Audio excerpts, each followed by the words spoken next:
اعوذ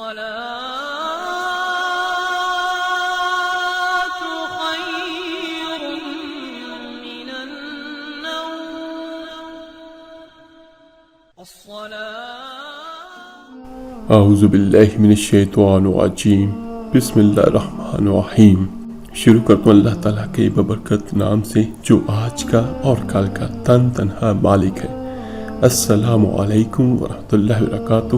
میرے عزیز بھائیو بہنوں اور بچوں، موت ایک وہ تلخ حقیقت ہے جس کا ذائقہ ہر کسی نے چکھنا ہے۔ اور یہاں پر ایک اور بات میں آپ کو کلیئر کر دیتا ہوں کہ اس پوری کائنات میں بہت سارے لوگ ایسے ہیں جو اللہ پر یقین رکھتے ہیں، اور بہت سارے بد نصیب ایسے بھی ہیں جن کے اور خدا ہیں، اور بہت سارے تو ایسے ہیں جن کا کوئی بھی خدا نہیں ہے، لیکن ہر کسی کا موت پر یقین بالکل ہے۔ تو آج کی اس ویڈیو میں آپ کو بیان کرتا ہوں جب کوئی انسان فوت ہوگا تو اس کے ساتھ کیا ہوگا۔ میرے عزیز بھائیو بہنوں اور بچوں، موت ایک ایسی حقیقت ہے جس پر ہر شخص یہ یقین رکھتا ہے کہ اس سے دو چار ہونا اور اس کا تلخ جام پینا ضروری ہے، کیونکہ ہم دیکھتے ہیں کہ جب سے یہ دنیا قائم ہے کسی نفس و جان نے موت سے چھٹکارا نہیں پایا ہے۔ کسی بھی جاندار کے جسم سے روح نکلنے اور جدا ہونے کا نام موت ہے۔ اور جیسے میں آپ کو پہلے بیان کر چکا ہوں، ہر انسان خواہ کسی مذہب سے وابستہ ہو یا نہ ہو، اللہ یا غیر اللہ کو معبود مانتا ہو یا نہ مانتا ہو، اس حقیقت کو ضرور وہ تسلیم کرتا ہے کہ اس کی دنیاوی زندگی عارضی و فانی ہے اور موت آنی ہے۔ مولا علی شیر خدا کے پاس ایک شخص حاضر ہوا اور پوچھنے لگا کہ اے حضرت علی رضی اللہ تعالیٰ عنہ، قبر میں انسان کی پہلی رات کیسی گزرتی ہے؟ تو مولا علی شیر خدا فرماتے ہیں، جس کا مفہوم کچھ یوں ہے کہ میں نے اللہ کے رسول صلی اللہ علیہ وسلم سے سنا کہ انسان کی سب سے مشکل رات قبر کی پہلی رات ہوتی ہے۔ اور یہاں پر سارے میرے بھائی بہنیں سننے والے یہ دعا کریں اللہ تعالیٰ سے کہ اللہ تعالیٰ ہمیں اپنی رحمت سے اور اپنے حبیب کے صدقے سے قبر کی پہلی رات کی سب مشکلات و پریشانیوں کو آسان کر دے، اور ہمیں عذاب قبر اور عذاب جہنم سے نجات عطا فرما دے۔ آمین ثم آمین۔ میرے عزیز بھائیو بہنوں اور بچوں، جب دوسرے انسان، اس کے عزیز و اقارب رشتہ دار اسے دفنا کر چھوڑ کے چلے جاتے ہیں تو وہ انسان روتا رہتا ہے۔ ہر ایک انسان ہر ایک دوست کے پاس آتا ہے اور اسے روکنے کی کوشش کرتا ہے کہ مجھے چھوڑ کر نہ جاؤ، لیکن افسوس اس کی آواز کوئی نہیں سنتا۔ حضرت ابو سعید رضی اللہ تعالیٰ عنہ سے روایت ہے کہ رسول اللہ صلی اللہ علیہ وسلم نے فرمایا، لوگوں اپنی موت کو یاد کیا کرو، قبر ہر دن اپنے مردوں سے اعلان کرتی ہے کہ میں غربت اور تنہائی کا گھر ہوں، کیڑے مکوڑوں کا گھر ہوں، مٹی کا ڈھیر ہوں۔ جب مومن کو دفن کیا جاتا ہے تو قبر اسے مرحبا کہہ کر خوشخبری دیتی ہے کہ میری پشت پر چلنے والوں میں سے تو بڑا محبوب تھا، آج میں تیری ہو گئی اور تو میرے پاس آ گیا، آج میرا احسان دیکھ۔ یہ کہہ کر قبر کشادہ ہو جاتی ہے اور جنت کا دروازہ کھول دیا جاتا ہے، جہاں سے اس کو تازی ہوا آتی ہے۔ حضرت ابو ہریرہ رضی اللہ تعالیٰ عنہ سے ایک حدیث مروی ہے جس کا مفہوم کچھ یوں ہے کہ حضور اکرم صلی اللہ علیہ وسلم ایک جنازے میں شریک تھے اور میں بھی آپ صلی اللہ علیہ وسلم کے ہمراہ تھا کہ آپ ایک قبر پر بیٹھ گئے اور فرمایا کہ یہ قبر ہر روز با آواز بلند کہتی ہے کہ آدم کی اولاد تو کیوں مجھے بھول گیا؟ کیا تجھے یہ معلوم نہیں کہ میں تنہائی کا گھر، غربت کا گھر، وحشت کا گھر اور کیڑے مکوڑوں کا گھر ہوں؟ مگر اللہ تعالیٰ اپنی رحمت سے جس کے لیے کشادگی کا حکم فرمائے گا اس کے لیے کشادہ ہو جاؤں گی۔ اور اس کے بعد مزید فرمایا، میرے آقا کریم صلی اللہ علیہ وسلم نے، اے قبر تو یا تو جنت کا چمن ہے یا پھر آگ کا ایک تندور ہے۔ میرے آقا کریم صلی اللہ علیہ وسلم نے ارشاد فرمایا کہ جب مردہ कब्र में रख दिया जाता है तो कब्र इसे कहती है, ऐ इब्ने आदम तू हलाक हो, तुझे किस चीज ने मुझसे धोखे में रखा? क्या तुझे मालूम ना था कि मैं कीड़े मकोड़ों का घर हूं? तुझे किस चीज ने मुझसे बहका कर नडर कर दिया और तू मेरी पुश्त पर बहुत अकड़ कर चलता था? अगर वो मानने वाला नेक होगा तो उसे जवाब देने वाले इसे जवाब देंगे कि ऐ कब्र तू देख तो सही कि इसके अमाल कैसे हैं।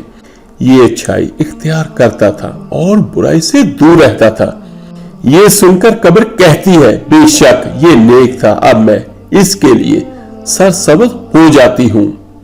मुर्दे का जिस्म उस वक्त मुनव्वर हो जाता है और उसकी रूह अल्लाह ताला की तरफ भेज दी जाती है। हज़रत अब्दुल्ला बिन उबैद रज़ी अल्लाह ताला अन्हु से रिवायत है कि अल्लाह के रसूल सल्लल्लाहु अलैहि वसल्लम फरमाते हैं कि मुर्दा कब्र में पीछता है और उन लोगों के घरों की आवाज भी सुनता है जो उसके साथ जनाजे में गए हों। मुर्दे से इसकी कब्र कहती है कि ऐ इब्ने आदम तेरी हलाकत हो, तूने मेरी तंगी, बदबू और कीड़े मकोड़ों का खौफ नहीं किया, इसलिए तूने उन चीजों से बचने के लिए तैयारी ना की। तो देखिए यहाँ पर कि बादमाल मुर्दे से कब्र क्या कहती है कि तूने मेरी तारीफ की, मेरी वहशत, मेरी तन्हाई और तंगी, मेरा गम तुझे याद नहीं रहा। और इसके बाद कब्र उसको जकड़ लेती है और फरिश्ते उसको हथौड़ों से ऐसे मारते हैं कि इसकी पसलियां इधर से उधर हो जाती है और फिर दोज़ख की खिड़की उस मुर्दे पर खोल दी जाती है और वो मुर्दा हशर तक इसी अजाब में मुब्तला रहता है, यानी जब तक हशर का मैदान कायम ना हो जाए। हाँ, अल्लाह जिसको चाहे अपनी रहमत से बख्श दे, अल्लाह जिस पर अपना करम कर दे तो यकीनन उसका ठिकाना जन्नत है। मरने के बाद हर मुर्दे को सुबह और शाम इसका ठिकाना दिखाया जाता है। फरिश्ते जन्नती को जन्नत दिखाकर खुशखबरी देते हैं और दोज़खी को दोज़ख दिखाकर इसकी हसरत उड़ाते हैं।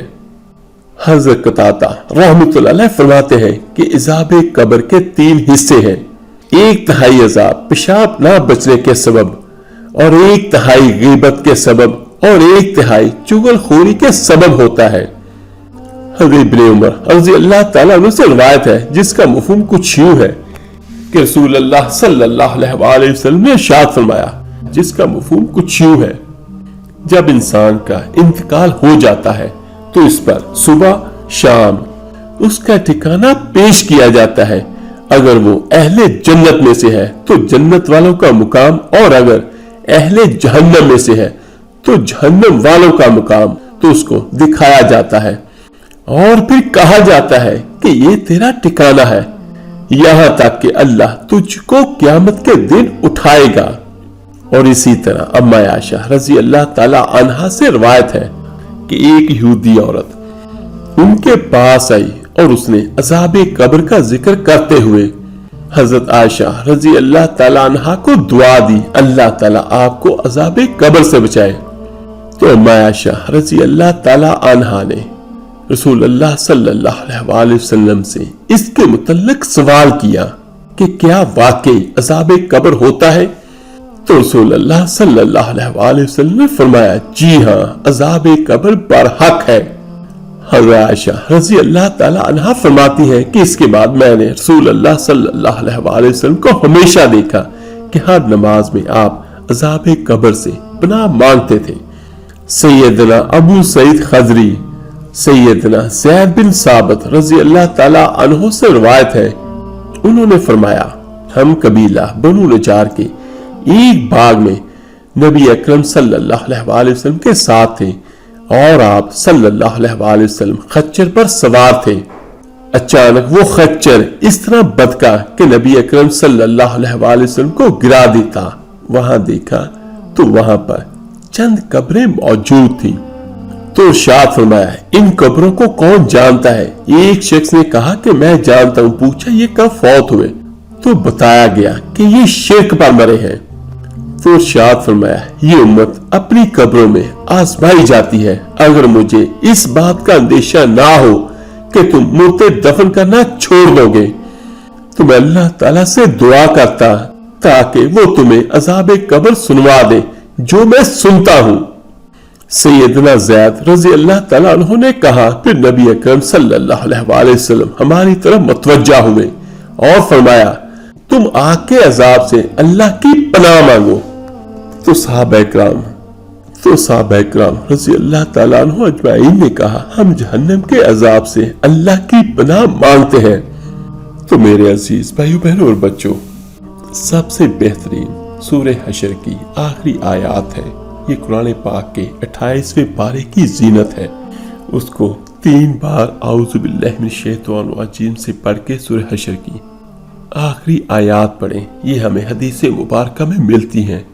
तो इसका फायदा क्या कि उसके लिए 70,000 फरिश्ते दुआ करते हैं, और अगर वो सुबह को पढ़े और शाम से पहले पहले उसकी मौत हो जाए तो उसको शहादत का दर्जा मिलता है, और अगर वो शाम को पढ़े सुबह तक वो फौत हो जाए तो तब भी उसे अल्लाह ताला की रहमत से शहादत का दर्जा मिलता है।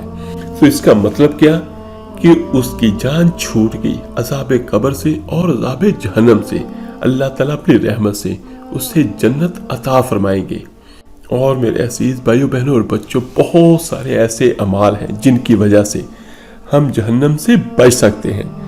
एक हदीस मुबारक सल्लल्लाहु अलैहि वसल्लम है जिसका मफहूम कुछ यूं है कि अपने आप को जहन्नम की आग से बचाओ, ख्वा खजूर का कुछ टुकड़ा या आधा टुकड़ा देकर ही क्यों ना। तो इसका मतलब क्या है कि सदका वो चीज है जो अल्लाह ताला के गजब को ठंडा करता है और जहन्नम से निजात अता करता है। और उसके अलावा मेरे अजीज भाइयों बहनों और बच्चों, लोगों की मदद करें, किसी यतीम की परवरिश में हिस्सा लें, वो माल करे जिनसे अल्लाह ताला राजी होता है, और कतन उन कामों की तरफ ना जाए जिनसे अल्लाह ताला नाराज होता है। अल्लाह ताला ने हमें पैदा फरमाया और यकीनन अल्लाह ताला हमसे बहुत मोहब्बत फरमाता है। अल्लाह ताला ये नहीं चाहता कि हम जहन्नम में जाएं। अल्लाह ताला ने कुछ कवानीन दिए हैं, तो हमें ये चाहिए हम उन अहकाम की पैरवी करें और हम कुरान और हदीस पर चलें। तो यकीनन ये वो रास्ता है जो अल्लाह ताला की रहमत से हमें जन्नतुल फिरदौस में जगह अता फरमाएगा। तो आखिर में अल्लाह ताला से दुआ है कि हम सबको मरने से पहले मरने की तैयारी करने की तौफीक अता फरमाए, और जो मुसलमान इस दुनिया से जा चुके हैं इनकी बख्शिश फरमाए। आमीन सुम आमीन। आप मेरे लिए दुआ कीजिएगा, मैं आप सबके लिए जरूर दुआ करूंगा। इस वीडियो को लाइक और शेयर जरूर कीजिएगा सदका जारिया समझकर। क्या पता आपके एक शेयर करने से ये बातें किसी के दिल पर असरअंदाज हो जाए, उसकी और उसके साथ हमारी भी निजात का जरिया बन जाए। तो मिलते हैं जल्दी एक नई वीडियो और अमल के साथ। अपना बहुत बहुत ख्याल रखिएगा। अल्लाह हाफिज।